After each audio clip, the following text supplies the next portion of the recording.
seguimos acompañándote en la mañana de No Te Lo Pierdas y seguimos charlando sobre algunos temas interesantes. Hace poquito salió una película, uno de los estrenos, se llama Lucy esta película.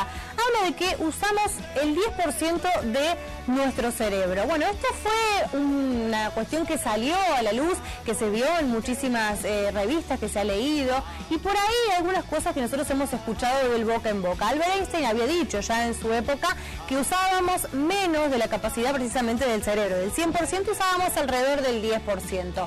¿Esto será real? ¿De verdad usamos solamente el 10% del cerebro? ¿O el otro 90% lo usamos para otra cosa y por ahí en las investigaciones no surgen estos datos? ¿De qué se trata la película Lucy? Te lo va a contar Luli. Bueno, Laura, Lucy es una película hollywoodense que salió hace un par de semanas en nuestro país y refleja precisamente este mito, el mito de que nosotros, los seres humanos, utilizamos solo un pequeñísimo porcentaje de la capacidad de nuestro cerebro. Este es un mito que durante muchos años los científicos intentaron precisamente desmitificar, pero que en la creencia popular tiene muchísima aceptación.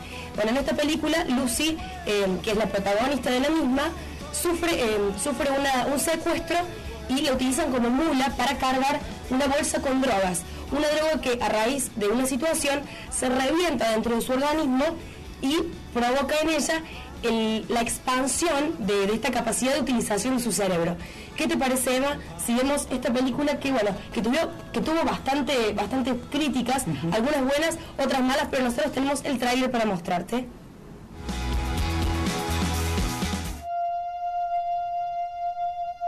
What happened? What did you do to my stomach? What's going on? You've merely slipped a new package into your lower tummy. And you're going to transport something very special to us.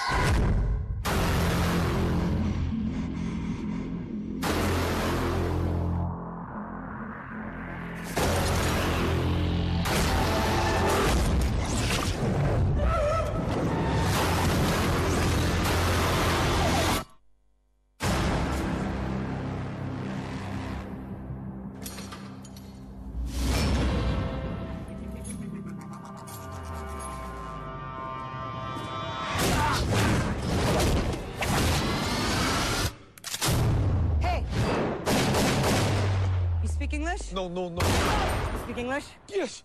Take me to the hospital now. Hospital. Somebody put a bag of drugs inside me. I need you to take it out. It's leaking. It is estimated most human beings only use 10% of the brain's capacity. Imagine if we could access 100%. Interesting things begin to happen. Yes? Professor Norman, my name's Lucy. I just read all your research on the human brain. It's a little rudimentary, but you're on the right track. Thank you. I have access to 28% of my cerebral capacity. I can feel every living thing. Since when did you start writing Chinese? Since an hour ago. What happens when she reaches 100%? I have no idea. All this knowledge, you can unlock secrets that go beyond our universe. I'm not even sure that mankind is ready for it. It's like all things that make me human are fading away.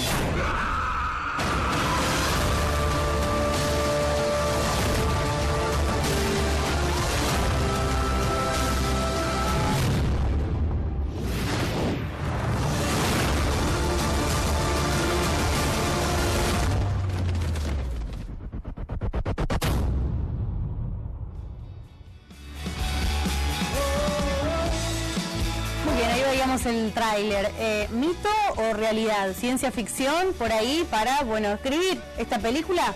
Para sacarnos la duda respecto de cuál es la capacidad precisamente de nuestro cerebro y si usamos el 100% o no de él. Estamos con el doctor Juan Verati para preguntarle. Doctor, ¿qué tal? ¿Cómo le va? Muy buenos días. Muy bien, buen día. ¿Cómo le va?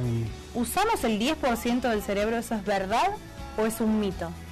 Es un mito, es falso eso. Falso. Sí, nosotros creemos que usamos mucho más. No sabemos bien cuál es la proporción, pero usamos mucho más que el 10% del cerebro para lo que hacemos cotidianamente, todos los días. Ya cuando hay lesiones cerebrales es distinto. Pero en un cerebro de una persona normal, un adulto, por ejemplo, de 40 años, se usa el 100% del cerebro, a lo mejor no todo al mismo tiempo. No sé si el 100%, por eso te estoy diciendo, se usa mucho más que el 10%. Bien. ¿Cuál es la proporción en que se usa en un cerebro adulto, como dices vos? No sabemos cuál es, pero es mucho más del 10%. Y aparte estamos utilizando todo del cerebro, o sea, todos los lóbulos cerebrales frontales, parietales, temporales, occipitales. Cada uno tiene su función.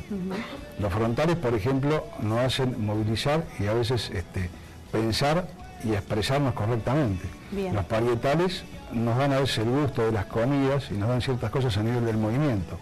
Los occipitales nos hacen ver correctamente, porque el lóbulo occipital, en la corteza occipital está la visión. Bien. Los temporales nos hacen oler, en la parte donde se huele el olfato, o sea que hay sentidos especiales que se movilizan todo el cerebro. Aparte, el cerebro es un órgano, pero todo el conjunto se llama encéfalo. Bien. El encéfalo quiere decir que tenemos, o sea, cerebro más cerebelo más tallo encefálico. ¿Está? El cerebro está concatenado con los otros dos. El cerebro con sus lóbulos nos hace pensar y hacer cosas importantes, pero el cerebelo también, el cerebro nos hace movilizar, nos hace equilibrar, tiene unos lugares donde nosotros podemos movernos correctamente. Sin cerebelo no podemos hacer eso. Y el tallo encefálico tiene varios núcleos que son motores y sensitivos, por donde nosotros respiramos y hacemos toda la parte involuntaria cardíaca. O sea que sin pensarlo, digamos, ya está teniendo actividad en nuestro cerebro. Se llama sistema nervioso autónomo. Es el intermedio entre el cerebro y la parte periférica, el sistema nervioso periférico. El sistema nervioso autónomo tiene un ganglio central que es el hipotálamo, que está al lado de la hipófisis.